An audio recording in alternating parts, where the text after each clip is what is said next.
I come to you this morning bearing sad news. Bob Ridpath, a parishioner who sat over in this section, died late last night of a massive heart attack. Thought you need to hear that before the prayers of the people, and as we pray for Bob later on. So please remember not only Bob, but Beth and 5 children and a number of grandchildren and a lot of nephews and nieces. It happened very late in the evening last night, so Beth is still trying to make sense of all of that. So we remember on this day that we also celebrate the life of Lauren Grace, and we welcome her into the church. We also remember and celebrate the life of Bob Ridpath.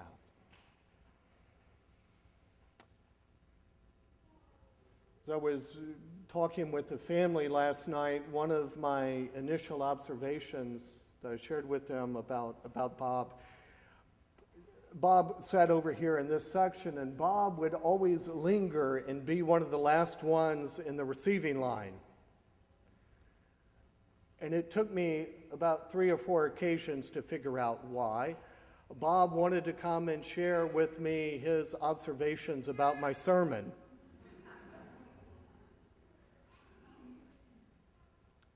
And Bob did it in a kind way.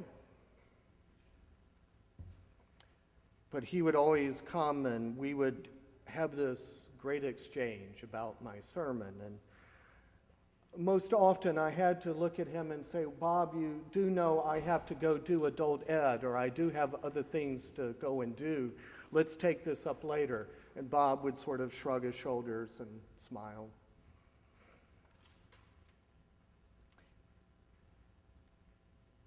We Episcopalians are good at a few things. And one of the ones that I think we Episcopalians take great pride in is throwing a dinner party, right? Now, I know Baptists and Methodists and Catholics go to dinner parties and throw dinner parties. I get that. But it seems that we Episcopalians rise to this occasion. Either we throw a dinner party or we've been invited to one, and it becomes this holy evening for Episcopalians. And there's a certain etiquette for throwing dinner parties, right? Things you have to do, you must do to be socially acceptable.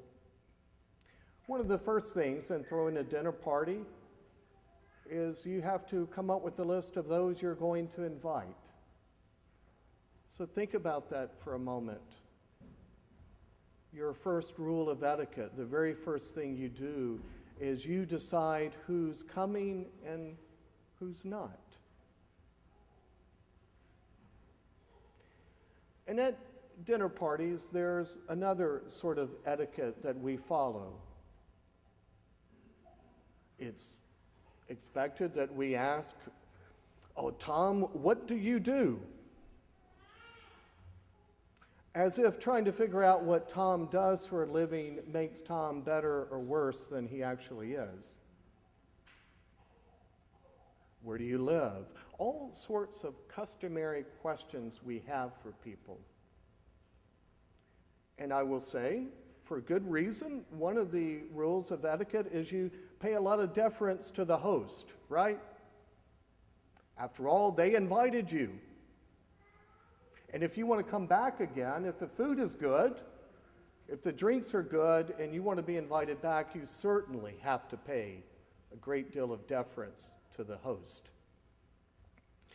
Jesus was never really a good dinner party companion.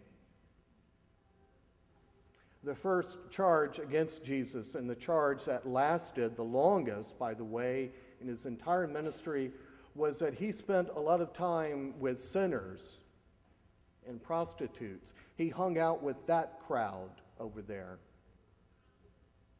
That was the first charge against him, and the one that endured for the longest. Jesus was not a good dinner party companion.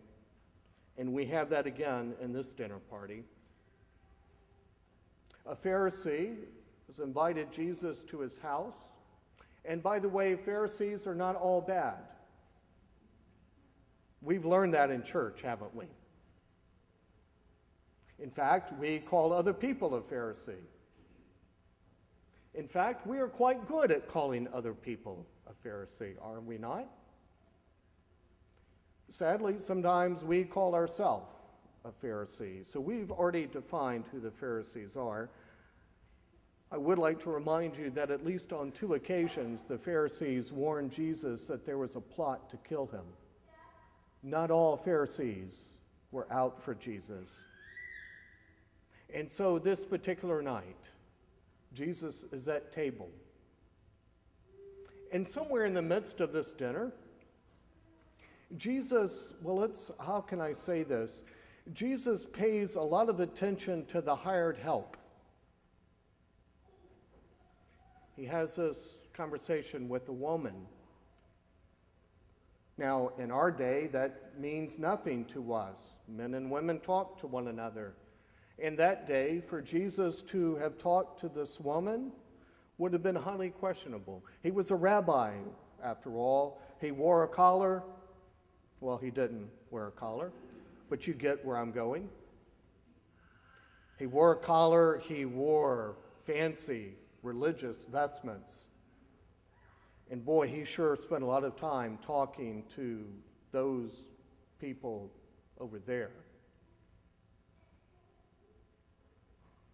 And so Jesus, kind of sensing the mood, we all sense the mood at dinner parties, right? We know how the conversation's going. We know how the conversation's not going. And so in that awkward pause, Jesus asked the host, let me ask you a question. Let's suppose someone owes Moose $500. And let's suppose someone else owes him $50. And let's say he forgives it. Who do you think is more grateful?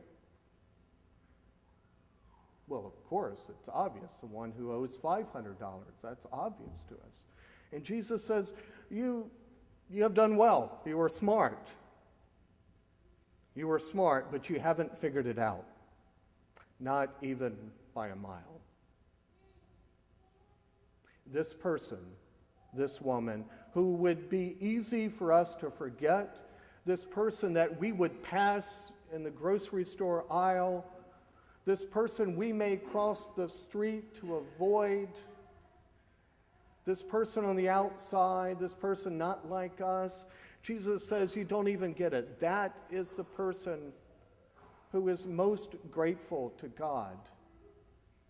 And that's the person who stands a much better chance of knowing that and understanding that. And you don't even get it.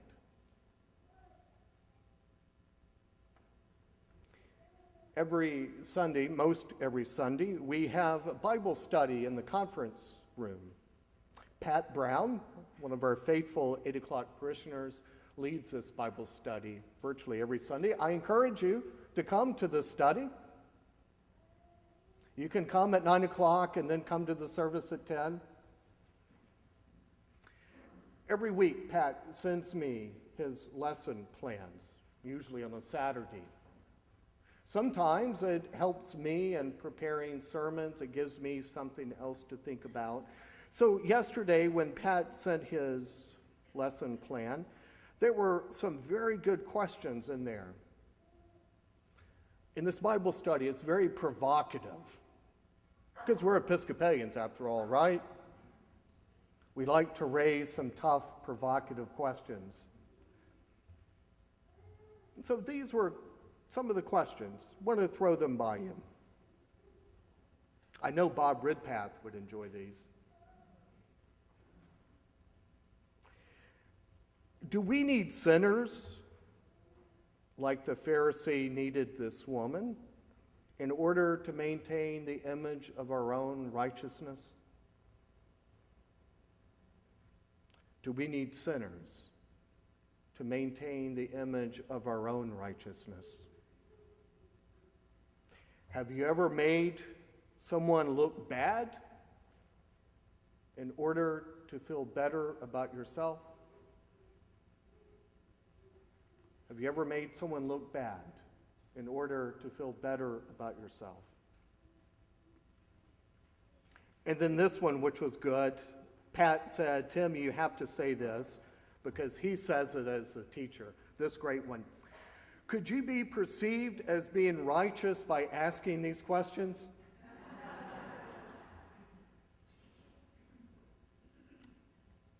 Guilty?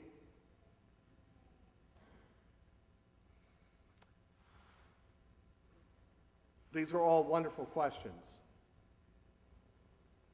Very good questions for us to take stock of. But the question I really have this morning is the one that is largely forgotten in this story.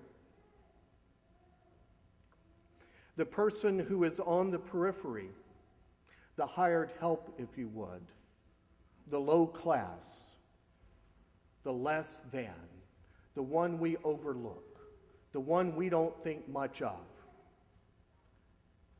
Jesus asked his dinner host, do you see this woman?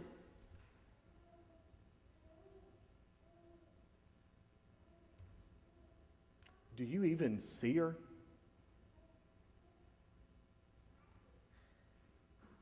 It's easy for me to walk past people in need. It's easy for me to overlook those on the periphery, those who are ignored largely by our society, whoever they might be. Do you even see this person? That's a tough question. Todd and Kate are going to have a bunch of tough questions in a moment. Will they do all in their power to raise their child in the Christian faith? I've already met with them and I've told them that doesn't mean you have to be perfect. That's not the question. But will you do all in your power to raise your child in Christian faith and in the church? And then all of you are not let off the hook, by the way. That reminder at baptism that you are asked very similar questions. You are asked very difficult questions.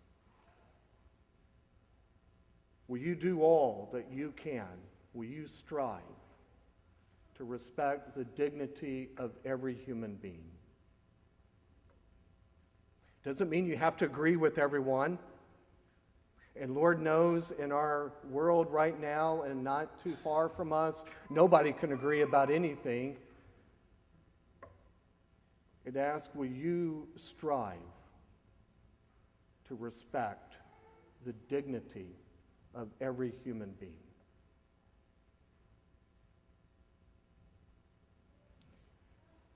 Jesus said to the Pharisee, you've judged correctly. You have the right answer. Do you even see this woman in front of you? Do you even see this person in front of you?